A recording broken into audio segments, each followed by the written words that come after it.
Rowan, congratulations on Johnny English Strikes Again. This is such a fun, funny movie. So Oh, great. congratulations, Well, first of all. I'm glad you enjoyed it. Thank you. So I wanted to ask, it's your third time stepping into the shoes of this character. Did it Yes. feel any different to the times before? No, not really. I tried to do a bit more physical training and preparation for him, to be honest. Maybe that's an indication of, of advancing years and feeling as though you've got to be fit. And we had a bit of an incident when we were shooting the second movie seven years ago, when I pulled a muscle in my calf and we couldn't shoot for 4 or 5 days. And of course, that kind of interruption to a film schedule can be very difficult and dangerous, difficult to accommodate in planning terms. So I was determined not to suffer that kind of injury again. So I tried to do only a little bit of physical training, you understand, not too much, and just to stay fit during the time that we were filming. And in terms of character development, he has stayed quite persistent, although I would note that probably in the third film he's become a little more inept than ever. That would be my only observation. Oh, that's good. Well, I'm pleased to hear that. I mean, there's something actually, I think he is the same. He's still the same, rather smug individual who thinks he's James Bond but isn't, and we enjoy watching him fail to achieve his ambitions, although rather bizarrely at the end of the film he achieves the ultimate ambition of defeating the enemy, which is what always happens at the end of a Johnny English movie. But there is one scene in the middle of the movie which is where he and Boff are on the terrace of a French cafe overlooking a harbour, just looking at a boat, and there's nothing to do, so Boff just strikes up in conversation, asking him, telling Johnny English about the fact that he's got married, and I don't know if you knew about it, sir, and it's quite clear that Johnny English is not remotely interested in anything about Boff's life at all. He's not interested in other people. He's only interested in his own agenda and living this wonderful fantasy life of fast cars and smart suits and exotic locations, and that's all he thinks about. And what even his sidekick, on whom he relies a great deal and should be a good friend, with whom he is simpatico in some way, he clearly has no interest in Boff or his life whatsoever. And to me it was an interesting insight into the character. I think it's a funny scene because you can sense the fact that he, why are you telling me these things? I'm just not interested. But it's indicative of his sort of selfishness, of Johnny English's selfishness and self-regard and self-interest. And that was an aspect of the character that I sort of hadn't thought about until we wrote that scene. It's a character you clearly know inside and out. Did you collaborate much with the screenwriter William Davies, who's obviously been there since, Johnny English #1? Yes. Would you have been tossing around ideas? No. Most of the script, I think, was written with the two of us in a room, just throwing ideas around, and then we'd say, wouldn't it be funny if this happened, or wouldn't it be funny if that happened, and sometimes I would act something out, and I think this is funny, or this feels good to me, and then Will would go away and type it up, and then we'd come back with a development of the script, and then we'd talk through it again. So yes, there was a lot of interplay and interreaction between me and Will Davis, who wrote it. So yes, it's a sort of jointish effort. But of course, my job, I suppose, is to bring the character to the writer. Is to say, this is how I see him, and this is, I think he would do this, but I don't think he'd do that, and that's good for a writer to have that sort of character guidance, if you like.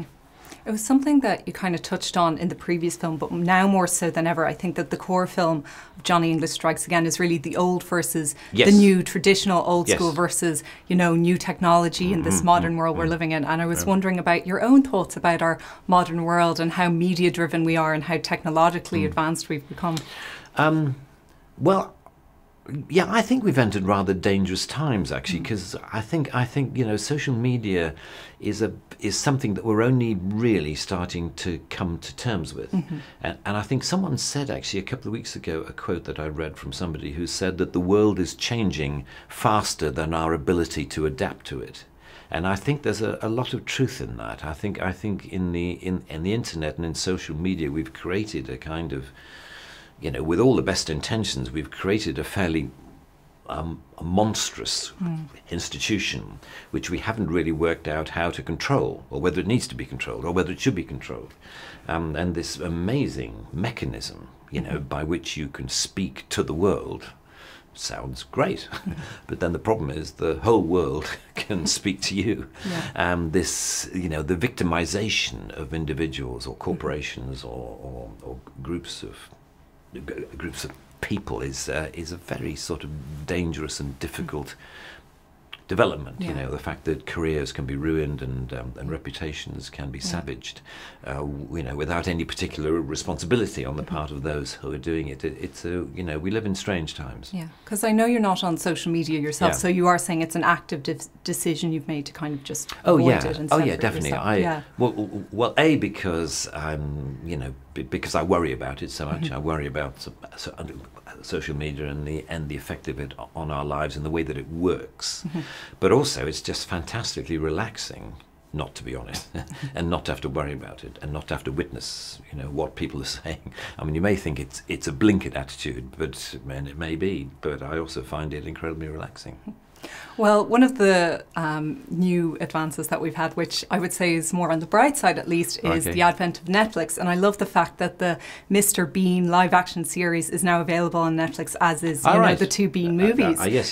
So it's so great because, like, I grew up with Mr. Bean. My little sister, she watched the animated series, then I showed her live action, and now it's being introduced to a whole new generation. So what's that been like? Yeah, well, I'm pleased because I think the stuff is pretty timeless. You know, I think it can be enjoyed by subsequent generations of people. In fact, we're finding this to a certain extent with Johnny English, because a lot of people who were 10 or 12 when the first movie came out are now in their 20s or 30s, and they and so they are now very interested in or you know, they're discovering it again, or indeed they're having children who are now discovering Johnny English because their parents, you know, are recommending the fact. And the good thing about Johnny English and Mr. Bean is of course, it's pretty clean stuff. It's very family friendly, which not a lot of comedy movies are. A lot of comedy movies are very adult. The R rating, whereas, you know, Johnny English is not. Speaking of, like, Johnny English, and then Blackadder would be another memorable character, and Mr. Bean, for, like, aspiring, you know, writers and comedians, you know, you've managed to create these, like, you know, characters that appeal across generations, that appeal across time. Like, what advice would you give them? How do you get into that frame of mind? What's your secret? Well, I don't think, I wish I could reveal a secret. I think the only secret really is to follow your instinct. You know, that's the only piece of advice that I was given. You know, what feels right if you're a creative person, what feels right to you, and try not to listen to other people too much in terms of what they're saying you should be doing and the kind of comedy you should be doing or the kind of writing you should be doing. You have to follow your passion and your instinct. And that's the only piece of advice. I think that's a great one. Well, we'll leave it there. Thanks so much, Rowan.